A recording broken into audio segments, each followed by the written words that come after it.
I find a lot of young people with a very, I would say, an illusion around what it means to be successful. And they think that success is linear. Like you do X and then you climb to the next level, then you go to the next level, you get to the next level, right? But you and I know that success is like a roller coaster. Yeah. And they're very successful people who went through hell and back. Hey there, welcome back to Above and Beyond, where excellence meets elevation. I'm your host, Jän Simon, and this season we're raising the bar, diving into the passion, purpose, and defining moments of leaders who don't just aim high, they live there. Big ideas, real stories. Let's get into it. Right, today on Above and Beyond, where excellence meets elevation, I'm sitting down with Boaz Gilad, an entrepreneur, performance strategist, founder of Zenith Clubhouse, and author of the Zenith Code. Boaz has lived the kind of story a lot of people chase. He built and took public a New York real estate company with more than $1 billion in assets. And from the outside, that looks like the finish line. But what makes Boaz's story so interesting is what came after. He began studying why successful people still plateau, why talent and ambition are not always enough. Today, his work is focused on helping leaders, founders, athletes, and high performers turn success from something mysterious into something repeatable through clear thinking, disciplined action, and systems that actually hold up in real life. So in this episode, we're going to talk about what it really takes to win the games that matter in business, in leadership, and in life. Boaz, welcome. Thank you. Sounds great. Yeah. Let's have a conversation. Well, I really appreciate it. I appreciate the chance to get to know you and understand your journey and where you went. Let's talk really quick, kind of a quick little fun story. I actually jumped into your website and it talks about life being a game and that you need to play it like a champion. So help me understand that mantra and how you came up with that. Sure. So that's actually quite simple. Here's what you want to consider. First of all, what is a game, right? So a game is, when you look at sport, you look at anything like that, has a particular amount of time. No game goes forever, right? Has a scoreboard and has rules. 3 things, very simple. Life is actually built of a million games. And you can look, being married is a game. Has rules. Has a timeline. Now, you might be 90 years being married, but it still has a timeline, right? It has a scoreboard. Scoreboard in this case might be a little subjective, which is, am I happy, am I satisfied, am I fulfilled in my relationship, right? But It has its rules. And being single is a game too, and has its own rules and rule of regulation and all the. So when I kind of looked at life, I said, life is just a series of games. And we don't operate this way in many ways. And what I saw is that top performers ongoingly relate to life as a series of games. So I said, let's just create this, kind of framework before we go in, and then we can just again and again just look at those 3 things, which is just to repeat it: timeline, because everything comes to an end. Look, even you and I, will come to an end. Timeline, scoreboard, and rules. Well, it's fascinating, and I look forward to jumping into that deeper. But before we really jump into that, before we jump into the Zenith Clubhouse, the Zenith Code, take us back. Who is Boaz before business, before real estate, before all your success? Talk to me about where you came from, what life looked like as a younger self. Sure. So just so I live in New York City. Okay. I'm 54 years old, so I've been here for 33 years. Okay. And I grew up, you can see by the name, I grew up in Israel. Okay. So I grew up in Israel, and I lived in Israel till I was 21. I served in the Israeli army. And after the army, I came like any other person with a big dream and a suitcase. And I came to New York to school. And I have never thought that business or running a public company will be part of my future. I actually saw myself as a kid, as a teenager. I saw myself as an actor. Actually, it's funny, but I met my wife shooting a Pizza Hut commercial in New York City. Exactly. So she was sitting next to me. We were both doing stuff. But that's a whole different conversation. That's awesome. So, yeah, exactly. So I came to New York with a big dream. And I went to a really great school called Stella Adler Conservatory. And I was an actor till I was 29. Huh. So business, and I studied philosophy in college. Business for me was something that was not, if you interviewed me when I was 20 years old or 23 years old and say, hey, Boaz, well, how do you think about business? I would say, it's not for me. I'm a creative type. I'm an actor. I wait tables. I like to work hard, but I'm not a business person. Yeah. So that's kind of like my background, and the rest is history. But and then as you mentioned in the beginning, I took on real estate. We can speak about it, how it came to be, but I kept on growing it more and more. Survived 2008 and came out of it quite strong after that. One thing led to the other. I led my company to be big enough to go public, and I raised public bonds, and I ran a public company for almost 7 years. Oh, and wow. Here's what you missed, because you're so nice, I think because you're from Arizona. What you forgot to mention, that it completely blew up in my face. Oh, really? So it was it was not a good ending. It was like, you hear the introduction, you think, oh my gosh, like this guy. But actually, I had a hustle takeover over my company, and Oh, wow. about now almost 7 years ago now, I lost everything I had. Oh, goodness. So so very different. So as your audience know, life is a roller coaster, and I've experienced the top, and I've experienced the bottom.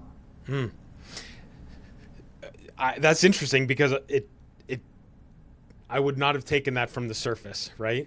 So when you were at the top, did you feel like you were successful, you'd hit it, you made it, you did everything you ever wanted to do before the world crashed in on you? Or were you kind of just scrambling and moving so fast forward without really looking around to take note of where you were?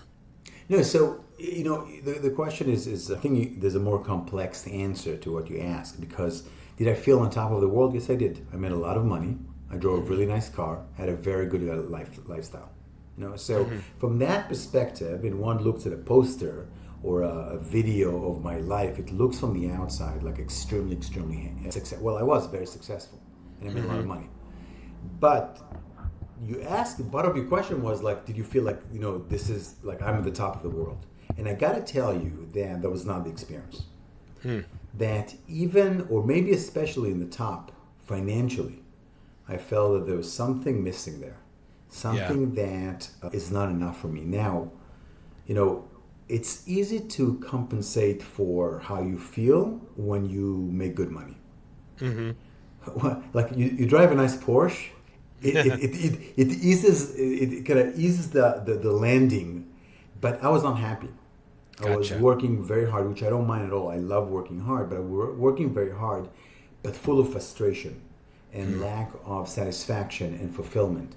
And again, because you take the family on vacations, because you have a really nice house, because you really have a nice car, you cover that lack of happiness with other things. And when my company blew up, I was at a crossroad. I could say, like the good thing about it is that even though I lost so much money of mine, investors, etc., I had a really good name. No one sued me. People realize it's like the economy and the way the operation, the public and the whole thing, right? So the morning after, literally, I had phone calls from people saying, I know you're not doing well, but we know who you are. Here's money. Let's go back. Let's wow. We know how much experience it is. And look, your ego called you to jump right on the horse and say, I'm going to prove to anyone that I can do it. And by the way, I caught myself that what's the drive behind taking kind of like jumping back on the horse was not satisfaction or fulfillment or joy or happiness. It was about proving to others and to myself, but mainly to others, that I still have what it takes. And I was lucky enough to have people around me that were very close and said, just pause. And I could listen to what I really want to do. And I was very clear that real estate development, not real estate because I'm somehow a little bit involved in real estate still, but real estate development is not something I want to do again. And that was a very tough call. I could imagine, because I think about myself, and I've been doing what I do. I've been in insurance for 30 years.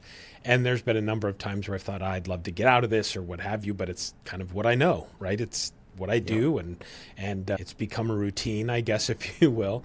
How when you make that decision, or when you make that realization that what you've done is not what you want to do, how do you make that pivot? That's, look, it's first of all, it's not easy. So I have all the compassion. When I work with clients now as a performance coach, I have all the compassion for everything you just said. The fear, the concern, this is what I know what to do. I've mastered to some level, right? But here's two things. One, let's go back to said about the game. The game is a timeline. Look, there's 90 minutes. Yeah. Then it's done. So consider that the game of life is going to be done. And not like a regular sport, you don't have a clock that you know how long it's going to be. It might be in 50 years. It might be tonight. Yeah. On the drive home. Yeah. So one of the things that I get really clear about with people is, do you really want to waste your time playing a game that you don't want to play? Because you're always going to play a game. Like I said earlier, being married is a game, being single is a game, being a parent is a game, being a business owner is a game. Like, it's all games, right? But consider that either you inherited a game or you're playing a game that you no longer want to play. And because you're so good in that game, you keep on staying with it. But that's insane. So yes, it takes courage, it takes challenge, it takes gut to go and change that. But first of all, why wouldn't you do that? You get one chance. That's the first thing. But the second thing is, look, here's what we do. And again, all I do is I work and develop top performers. And I have a Substack I write once a week about clients of mine, about how top performers operate. And one of the things I wrote about is that top performers sometimes operate in kind of a weird way. And what do I mean by that? Think about it. You're working on your body, and you're very good with shoulders and upper body workouts, right? And you have very weak, legs. And I come to you and you're my coach, you're my trainer. And I said, look at my legs, look at my upper body. I'm very strong, I'm very big. And look, my legs are weak. What will the trainer say? Okay, let's do some squats, let's do some workout, let's do some running. Let's work on your legs, because that's the weakest part of your body, right? But here's what people do. They don't. They double down on what are already strong. So think about how ridiculous it is. Like, we can make fun of ourselves, right? That you come to me and you say, I really want a strong body. We analyze and realize you have very weak legs. And when I go back to you, I see you doing push-ups and pull-ups. Yeah. I was like, you're working on muscles already strong. So no difference in career. Sometimes we are so concerned about, or we get used to working on muscles that are already strong, that we forget that the ability to work out is something that is in us, and it's time to work something weak. So if you're good at a business, that doesn't mean you have to stick with it just because you're good at it. Your job is actually to implement the muscles you develop as a business owner to other areas. Okay. That absolutely makes sense. And I think that it's interesting, because using the analogy of the weightlifting, I can very much relate to. You see the guys that, like, they can bench press hundreds of pounds, and so that's what they do every time they go in the gym, because it looks good, right? Talk to me about how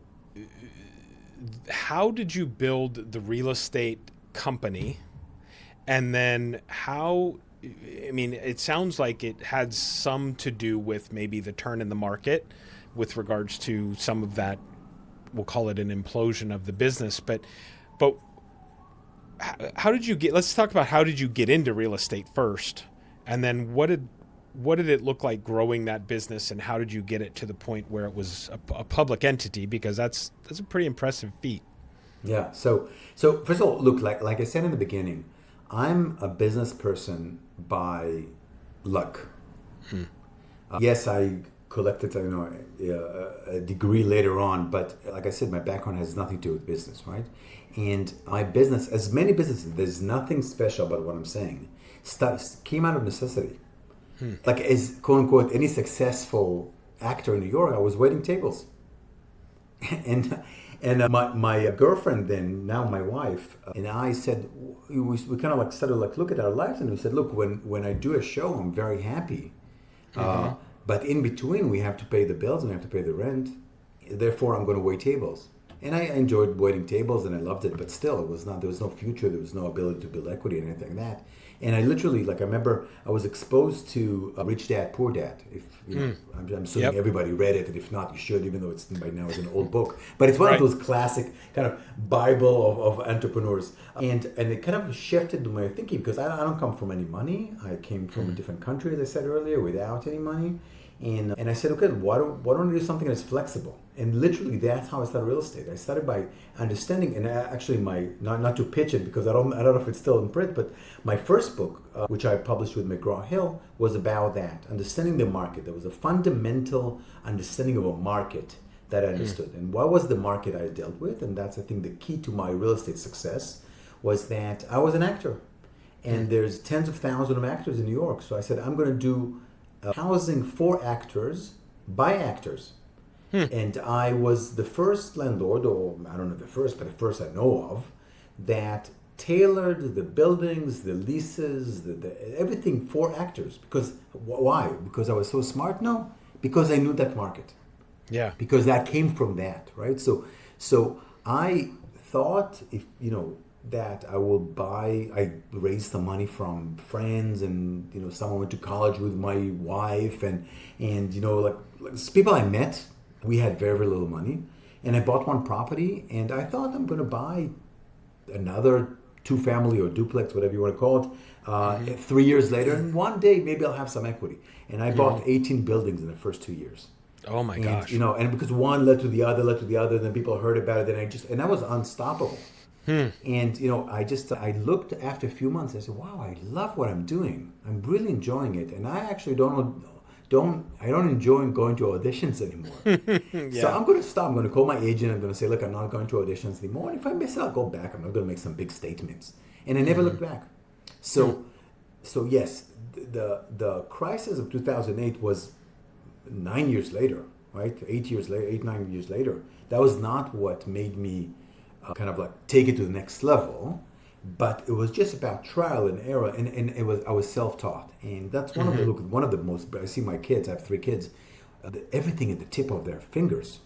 I used to go to Barnes and Nobles and get one of the big cup of coffee and sit there and read every real estate book I could because I knew nothing about real estate. So how did I make it? I think learning and making mistakes, and learning and making mistakes. Keep on jumping on the horse as you're falling on your butt. And in 2008, bruised us badly, but I survived it. And then when it came back, the rest is history. Yeah. So your work talks a lot about high achievers plateauing, not because they lack talent, but because they lack structure. What does that plateau usually look like in real life? I mean, when you're going through the process of talking to people about the plateau, what does that typically look like? Yes. So there's two elements of plateau that are very different, but let's talk about both of them. One is there's an area of your life where you're a top performer, and then an area of your life when you're really not, and it drags you down. I'll give you an example. I think my first client runs a huge, successful logistic company in the Midwest. And if very wealthy guy, everybody loves him, balance sheet off the chart, great. Employees are admiring him, incredible, right? One of those success stories. Really humble, great guy. And when I spoke to him for the first time, he said to me, and not even as a coach, we met before he was my first client, and he said to me, "I'm such a loser." And I was looking at him, I was like, "What are you talking about?" Like in my mind, what is he talking about, right? And he said to me, it was the moment of being open, he said, "I'm 300 pounds, I don't sleep at night, and I feel like shit." Forgive, I don't know if I'm allowed to curse, but but here we are. Yeah. So, and I was like, wow. And I was fascinated by how one person, the same person, can be a top performer in one area of your life. And then when we're implementing the muscles, let's call it muscles, that he uses at work, why is it that he cannot implement them in his fitness and health? And it was more of a question than an answer. I didn't have the answer yet. But I wanted to unmystify, I wanted to take apart that myth of what it takes to be successful. Because from a logical perspective, you should take the same tools as you use in your business and implement your health and fitness. And you know that it's not the case. You know many people. So that's one plateau, right? One plateau is like when there's this concrete wall between one success of yours, or one I would call top performing. And by the way, I meet many people because I lead so many workshops, and they say, well, I'm not really a top performer. I guarantee that if I speak with anyone, they are a top performer somewhere. Whether as a parent or a significant other or a business person or an athlete, there's one area of your life when you are just an inspiration for others around you. And it seems easy to you and it doesn't seem easy to them. So one plateau is like when you don't have to kind of spill over the magic into the next bucket. The other plateau is where exactly what you pointed to earlier when you kind of talked about your business a little bit, where you hit a particular level of success and your toolbox is empty. So you ran out of, and you're honest enough with yourself to say, look, I've done well. I've got to wherever I got. But either I want more, which is fine. You don't have to, but if you want more, you ran out. You no longer have the vocabulary to work at the next level, right? Or you said, look, I'm losing my momentum here. I hit this thing and I'm losing my groove. I'm losing my ability to grow. And by the way, there's never status quo. What I mean by that, status quo is something that humans invented. In the universe, the entire universe either shrinks or expands.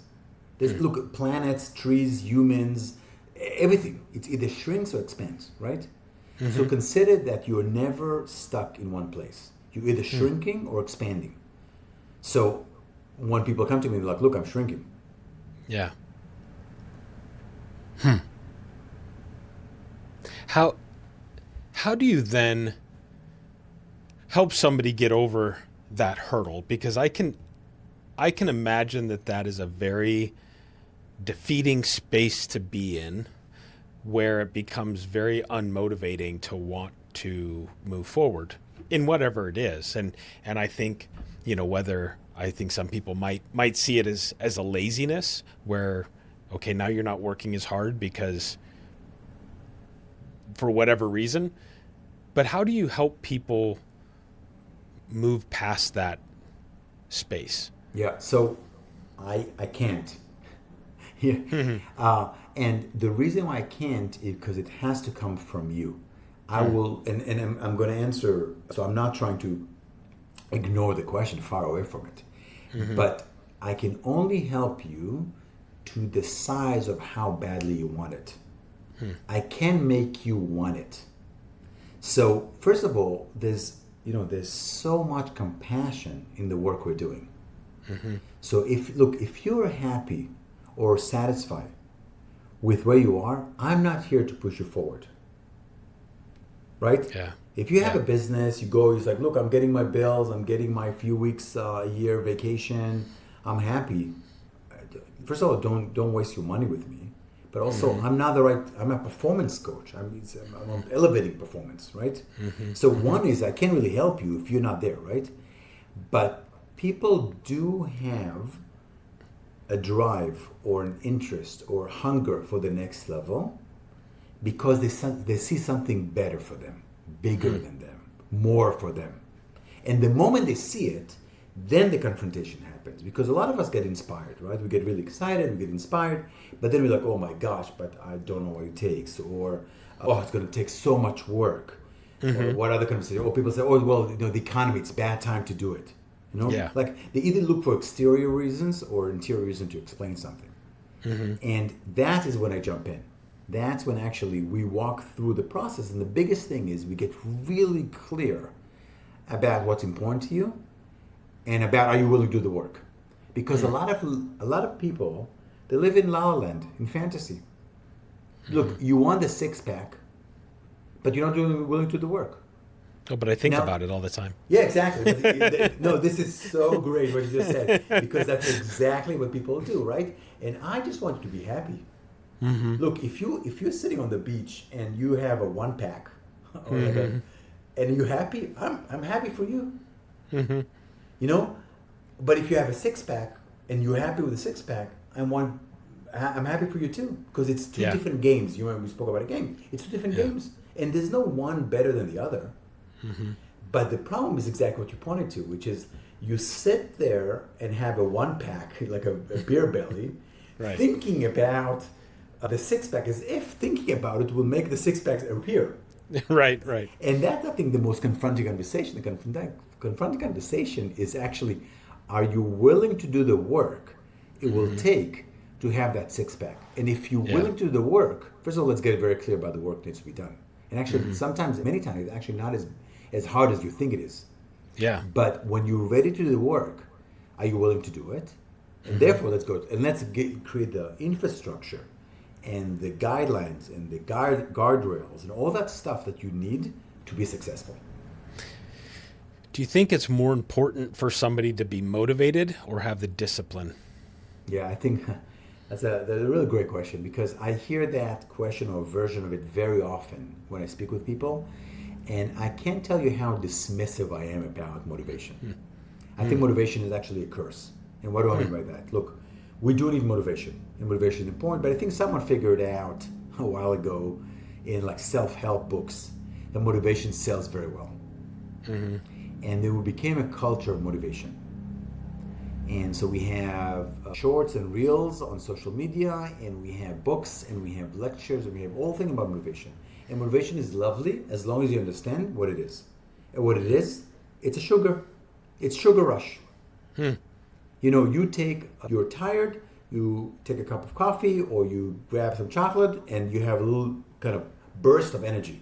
It's not sustainable. Inspiration is the same thing. You get this like boost of like, I'm going to do it, I'm going to make it happen, and then you go back to the couch. Yeah. And again, nothing wrong about it. By the way, I meet a lot of people in seminars, especially when I'm guessing like one of those weekend work, like one of those conferences, right? People who are addicted to inspiration, that they go from one seminar to the other. They want book after book. They walk into your room, their house, and they're full of books about inspiration. And how many of them work? Very little. And by the way, their businesses were built on that. Gyms. Yeah. Gym over-register in January, right? Because it's New Year resolution. Yep. They know they have a capacity of 500 people. They register 700 or 1,000 people. Knowing that by March, maybe 50% are going to show up. By June, it's going to be empty, and the circle's done again. And by the way, that's why gyms don't let you sign for 1 month. Because they know that inspiration is short-lived by design. So they're like, I'm not going to get you money for a month, because in February, you're going to wake up, it's going to be cold outside. Not where you are in Arizona, but in New York. There's nothing inspiring about going to the gym in February, and it's hard work. So therefore, I'm going to sign a whole year from you and take money from you, knowing that you're not going to show up. So going back to what you asked, discipline is a fundamental part of what we need. Yeah. And my job is to develop your disciplines, because some people naturally are born with discipline abilities. Your childhood, your the way you're raised, upbringing, and the way you saw your parents working, or the culture you grew up in, that's natural, right? But a lot of us don't. Do you feel, taking that a little bit further, motivation, discipline, and I'm going to say process and procedures, kind of rolling it into a business thought process, and maybe a little bit creating habits, which would be the discipline aspect of it, I guess. What do you see some of the behaviors of successful business owners and entrepreneurs that you've worked with, that they have those beliefs, feelings, actions, or are there limiting ones that you see kind of regularly in those individuals that it's like, hey, if you could tweak this, slight changes that could make you better, more successful, however you want to look at that? Yeah. So there's quite a few that show up across the board with successful people. And then when I say success, is whatever success means to you, right? It can be health and fitness, can be business, can be anything like that. One of them, as we just covered, was discipline. The other one is practice and lack of giving any way to inspiration. If you look, there's nothing inspiring about going to the gym. I really doubt. Maybe once in a while, but who cares? Go, show up, lift weights. That's it. I don't care how you feel about it. Yeah. Because what in your mind is two things. One is the results. So when summer comes and you're going to be in a swimsuit, you're going to look really good and you're going to feel great about yourself. Okay. And second thing is, and I think it's 1,000% more important, is you know yourself as a top performer. This is the best, most satisfying, delicious experience. Is you experience yourself as a top performer. You're like, no one can mess with me, right? Yeah. But here's the other thing that at the same time I see with clients who are successful is knowing you don't know. Understanding that you are limited with however you're good at. I mean, look, there's a reason why all successful people have coaches. Generally, it's the middle that doesn't have coaches. Gotcha. It's because like people on the bottom deal with a lot of issues that can't even get them to like what's possible. How can I imagine a great life, right? Yeah. People on the top, NBA players, sports, business, politicians, anyone you can imagine. You choose whoever your audience chooses their inspiration, someone they look up to. They will look at them and say, yeah, this person has a coach. I guarantee you. I really have never met, I'm sure there are, but I've never met someone who is crazy successful without a coach. You might not know about him or her, but anyone will have a coach, right? Because they understand that they don't know everything. Because they understand that even on the level that they're playing on, there's a new thing that can be provided for them. There's a new angle that can be shown to them because the coach sees things differently. Because they expert in a particular thing. They understand something different than the experience of being in it, right? So one of the things I love about top performers is that you don't know everything. And willing to put aside your ego for the sake of expertise. So if you really want to master something, you have to put your ego aside.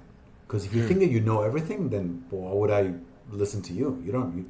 I know everything. But that's that's exactly the key to mediocrity. Yeah, right. Holding yourself in spot because you think you are better than or know more than everybody else. Yes, and by the way, even if you're the best, you're best for a very short period of time. No one is best forever. Yeah. So look, I thought about I read that LeBron James spends over $1 million on his body a year. Wow. Trainers, massage, therapies, all things. $1 million, right? Okay, it's nothing for him. But now the guy is not the best player anymore because he's older. Yeah. So even when he was the best player in the NBA, if you think he was the best player, there's no doubt maybe he's number one, number two, number three. It doesn't matter. But look, we know he was like an Uberman of NBA, right? He understands that it's not forever.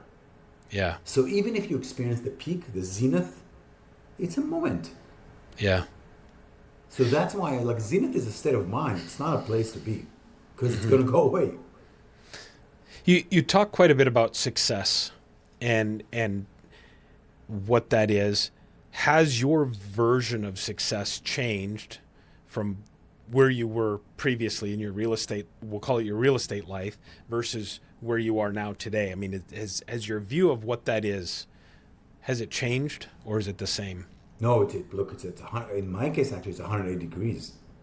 It's completely different, right? It's like when I was at the peak of my public company and running a large real estate company, success for me was, if you kind of measure the success, it's how many assets I had, how much money I had. That was the key to success. Yes, I had small successes. Is my employees happy? Is my investors happy? Et cetera, et cetera. But it boiled down to how much money do I have, right? Yeah. Money right now is not a sign of my success. Is money still important for me? Of course it is. I'm not some hippie like money. Like no, money's important. I live in New York. Right. I live good life, right? Yeah, right. But but it's not a sign of success for me. So in my case, it's satisfaction, is being proud of what I do, is being fulfilled. And by the way, to go back to the beginning of the conversation, if you interviewed me in the mid-20s, success will be for me to be on a Broadway show, or doing a TV spot, or booking a movie. Success, the target moves all the time. So one success is, it's almost insane to say. I think someone says, no, I have one goal only. If you interview them 5 or 10 or 20 years later and they still have the same goal, it's kind of, I would say, sad. Because they're not the same person, they're not the same age, they don't have the same wisdom or drive.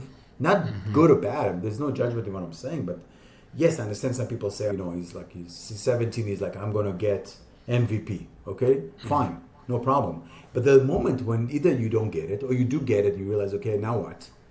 Or, thrive it. But if you want to be MVP and you're 43, that's kind of ridiculous, right? Because you're not going to, At this point, give it up. Exactly. Yeah. And what a waste of time. You wasted 15 years trying to get something. What a waste of time. Right. Talk to me about Zenith Clubhouse and what that is. From my understanding, the idea is helping people exceed their perceived limits. So talk to me about what you do and what the Zenith Clubhouse is. Yes. So just Zenith Clubhouse is kind of like the company that holds the different things we offer. So what I do is I do one-on-one coaching with executives and everything. I have a lot of workshops that I run. We do from keynotes where I just came back from Kansas and did like a keynote to insurance company, all the way to workshops with companies that wants to create new energy, and they maybe are third generation business and they need someone to come and get them back excited about business. Or some technology is coming, AI or something comes their way, they don't really know how to deal with it and they want to change their mind. I'm not an AI expert, right? But I can speak about what will it take to be a top performer in a changing market, right? All the way to the Zenith Clubhouse program, which is a 3 months program where basically we say to you, look, I'm going to change your life in 3 months. I guarantee it, literally guarantee, like here's your money back if you don't experience it. Wow. And because we see it's working. And by the way, we fire people from the program also because it's a very intense program. So sometimes, to the conversation we had before, it's kind of like like CrossFit. Some people love it and are obsessed by it. Some people, it's too much for them, right? So I'm not saying we are as intense as CrossFit, but sometimes I see someone after a week and I say, why are you wasting your money with me? You're really not committed. You're saying you're committed to that six-pack, but you're not doing the work. So I'm not. Don't here's your money. Don't waste your money. Go have a beer and enjoy it. Like, I don't want you to suffer that. Really, like, there's no judgment here. So that Zenith Clubhouse is basically just, for me, why did I call it Clubhouse? I call it Clubhouse because, I said to you in the beginning, after my real estate collapse, I was really curious and I started kind of shop around to all those ideas. I was teaching at NYU and gave lectures and everything, but I was like, I want to figure out. And then I met this person I told you about earlier, and I got really curious about what it takes to be a top performer. So I started to create those pilots conversation with very successful people I know, and say what's common. That woman who ran 5 Ironman, and that guy who runs a $1 billion company, and that person who opened a chain of coffee shops. And what commons, even though you look at them and they're different ages and genders and all that stuff, right? What common to all of them? And that was Zenith Club. It's kind of like, let's get a club where people are top performers or want to tap into the top performance ability. Yeah. How does that work? I mean, I'm a business owner. Let's say I come to you and I'm a small business, but I'm kind of stuck at a plateau where I'm stuck at a ceiling, so to speak. And I know where I want to go, but I'm not sure how to get there or what to do. Do you work through that as a business coach? Yes. Is it more individual motivational stuff or what do you do? Yes, thank you. So it's actually, there's 2 options, right? One is we have to have a conversation and saying, are you willing to change, transform, alter your company? And I'm not saying change the business, but one of the things we work a lot with is the team around you. So consider that one of the reasons you're not going to the next level is because the people around you are not set to win also. Going back to the sport analysis and success analysis we kind of talked about earlier. Yeah. There's an entire team around you. Even if you're a tennis player, a single tennis player, it's not like you're just playing a sport that has a team, right? There are coaches and trainers and massage therapists and chefs and everything around you that make sure you win, right? So one of the things is like, okay, so do you want to transform you with the team around you? So let's tailor a program for your business only. Or you as the leader of the company or CEO dealing with something personal. Like you need to, first of all, get the engine going and then you're going to bring the rest of the team with you, right? So if it's you personally, I'm just going to add you to one of our 3 months program.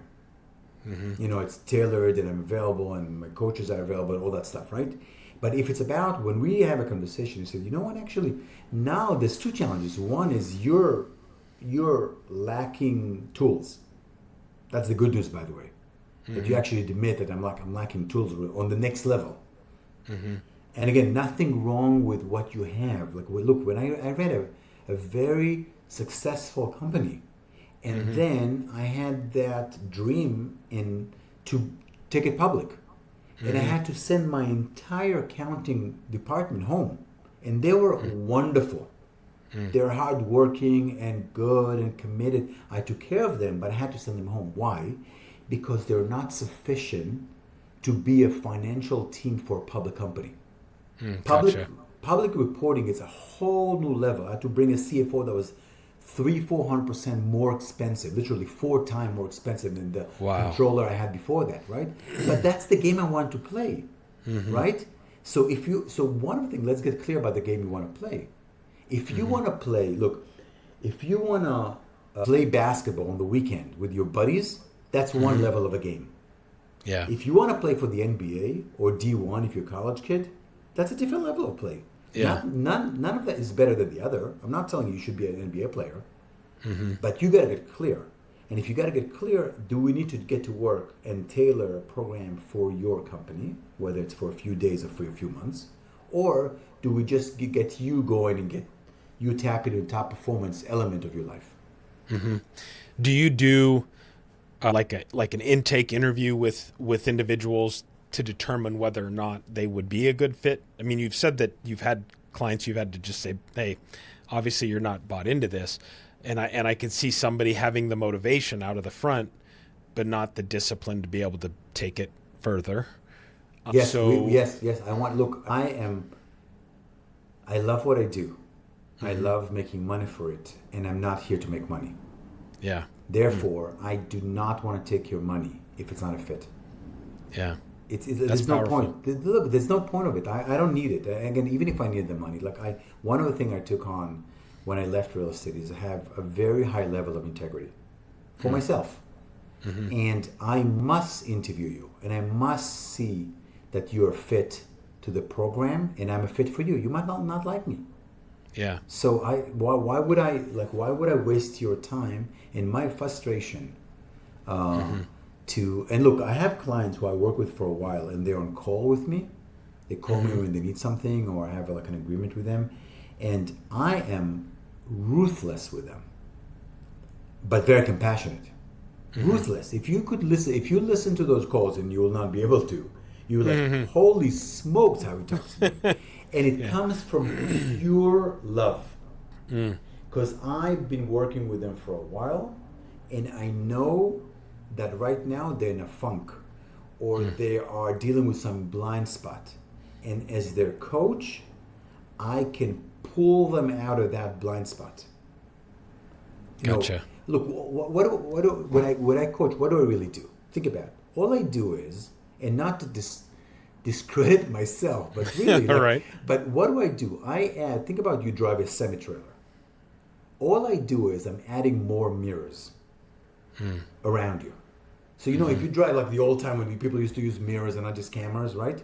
There was there was a blind spot. You moved to the left lane and you hit a car because you're driving this huge semi-trailer, and there wasn't the sensors there to beep when you move to the lane, and you thought there was no one there. You wouldn't move to the left lane if you knew that there was a tiny car driving there. That would be stupid. or crazy, right? Yeah. It was a blind spot. Here I am. I show up with a bag of mirrors, basically, and installing 6 more mirrors and sensors around your semi-trailer. And now you can drive better, faster, more efficient with no accidents because I installed those 6 sensors and cameras and mirrors. That's what a great coach does. Yeah.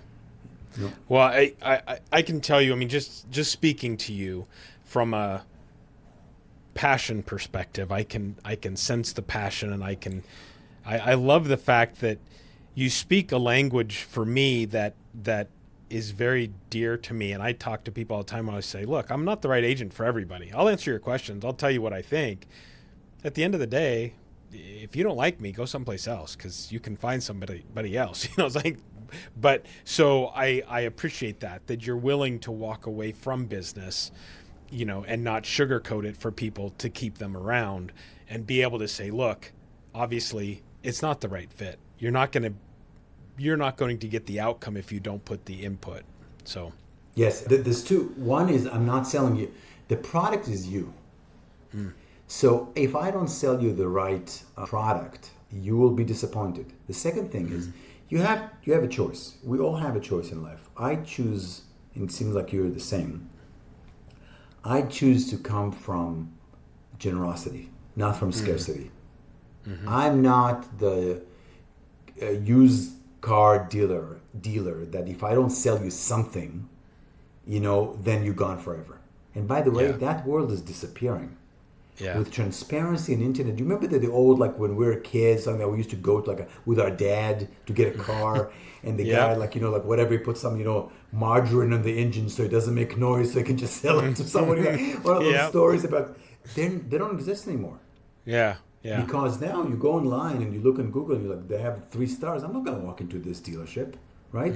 So actually the world of scarcity and grabbing someone for one shot is disappearing anyway. And beyond that, why, if you're to, like, again, going back to the conversation about a game, you have one shot. Yeah. Why won't you play a game you're proud of? For sure. For those out there that feel like they have more and they're stuck in their spot, how would they find you? How would they start that conversation with you to see if working with you would be the right fit? Yeah. So first of all, thank you for asking. And I'm always available. One of the things I took on is to respond to any person. Sometimes, you know, I go through months when I meet thousands of people, right? And there's not one person who doesn't send me a message on LinkedIn or on social media that I don't respond to. So I want to make sure that I get back to you. Will I give you everything you're looking for? I'm not sure, because either we're not a fit or it's costs more than what you thought. But if you want to reach out, you have a question, you want to have a short conversation, I took on being available because I want to make an impact. Because my game, by the way, we spoke about games, my game is when I put my head on the pillow and I'm no longer here after that, whether it's again in 50 years or tomorrow morning, I want to know I was fully used. You know? So therefore, I'm always available. So most people find me either word of mouth, or they go to my website, boazgilad.com. or zenithclubhouse.com, or literally like LinkedIn. They will send me a message. This woman, I'm doing an event in Italy. She reached out to me on LinkedIn. She said, I'm working with this international company and we're really looking for, like, would you talk to us? And I talked to them. I said, here's what I offer. Will it fit for you? And we're not sure. They come back, like, whatever. I'm always available. And the good and the bad, for me, it's good. But the good news is that we're all available with social media today and phones and everything. Yeah. Well, I appreciate that. I appreciate you coming on and sharing your story. Is there anything that we should know about Boaz or about Zenith that I haven't asked you that you'd care to share with us? Here's something I do, and I do for myself, and I'm telling you that not to brag about it at all, which I will, but actually as an invitation for your listeners. And I write a weekly Substack article. Okay. And it's not like I have 1 million followers. I have a few dozens. How do I do that? I do that because, first of all, I'm fascinated by what it means what it takes to be a top performer, but also because it was my weakest thing. So I am, you'll tell me, but I think I'm a good speaker. I get great feedback about the coaching. I'm successful in perspective. But someone who's been, I'm a foreigner. I didn't grow up here, and English is a second language for me, and all that stuff. Writing was not. I'm dyslexic, to make it even worse, right? So nothing about writing was comfortable or easy for me, and I took on being a writer. So I started practice, and I'm going to write Substack for myself, not for others. And then it's now picking up. So as an invitation to your listeners, please read the articles, give me feedback, come back to me and say, I strongly agree with what you said, or this is BS and I don't agree with anything you said. Let's have a dialogue about what it actually takes. I say often, and I'm not saying it in a modest way, I don't know the answer. I know to ask very powerful questions. I don't know what top performers need to be top performers all the time. But I do know the questions and practices that work with all those people I work with. So in that articles weekly, I can struggle and share and put a spotlight on elements of top performance. And that's something I would love to people to kind of give me feedback about. And is that on your website? It's actually on Substack. So it is on Substack. Okay. Yeah, exactly. So just find Boaz Gilad on Substack, and Okay. And that's what it is. Yeah. I'm gonna have to go out and search that out. So, and then you had mentioned that you have a podcast as well. I do, I believe. Yeah. What's the name of what's your podcast called? Yeah, so it's called Unmask. And here's why I created. I don't do it as often as you do, but here's why we created. We created a podcast because as I was meeting with people, and especially young people, I teach in universities often, and I have a course in the fall at NYU also. I find a lot of young people with a very, I would say, an illusion around what it means to be successful. And they think that success is linear. Like you do X and then you climb to the next level, then you go to the next level, you get to the next level, right? But you and I know that success is like a roller coaster. Yeah. And they're very successful people who went through hell and back. Lost everything, including myself, lost everything I had. Yep. And each part of the roller coaster is connected to the other. So you know how you go, let's just assume you go on a roller coaster for the first time in your life, you've never been to one. You sit on it and in the beginning you're like, oh, that's kind of boring here. I'm just climbing very, very slowly up, right? But you got to get to the top to scream as you're on the way down and then go up again and collect momentum. So the reason I created the podcast is because I want to unmask success. So I brought very successful people, and I keep on bringing, every time I meet someone who's very successful, I say to them, hey, come into, from jazz musician to major politicians to business people. And I want to remove that myth of what does it take to be successful. I love that. Because it's really a dance. It's one step forward, 2 step back, 3 step forward, half step back. And that's something that, it's a dance. And as we dance with someone, especially if you're learning to dance, you're going to step on someone's toe. Exactly. Stop the bloody nose. Exactly. Exactly. Elbow someone. Pack up the busted ribs. Yeah. It's the highs are high and the lows are extremely low. So, and it's never as high as you think. And it's never as low as you think. That's one of the things I learned. When you're in the low, it can suck really bad. I just tell people, I said, you just got to take a step. Just focus on one thing. Just one thing today. Whatever you can control, take that step moving forward. So I love that. I will check out your podcast as well. So I appreciate it. Well, hey, Boaz, I really appreciate you coming on and sharing a bit about yourself and sharing about Zenith. I'll definitely get that linked out when we get the podcast out, but I really appreciate it. Thank you. Thank you. Thank you so much. It's Boaz Gilad, and I went above and beyond.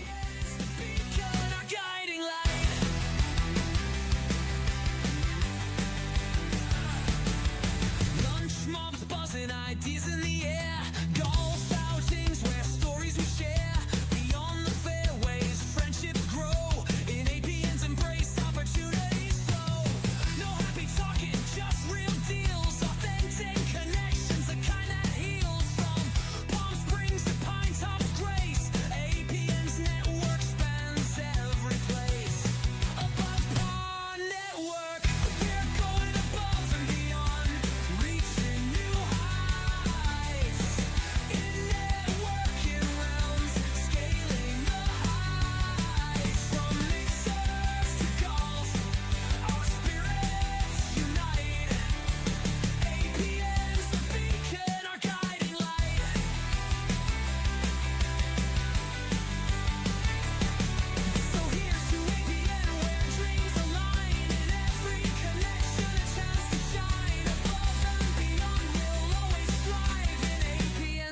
work, we truly thrive.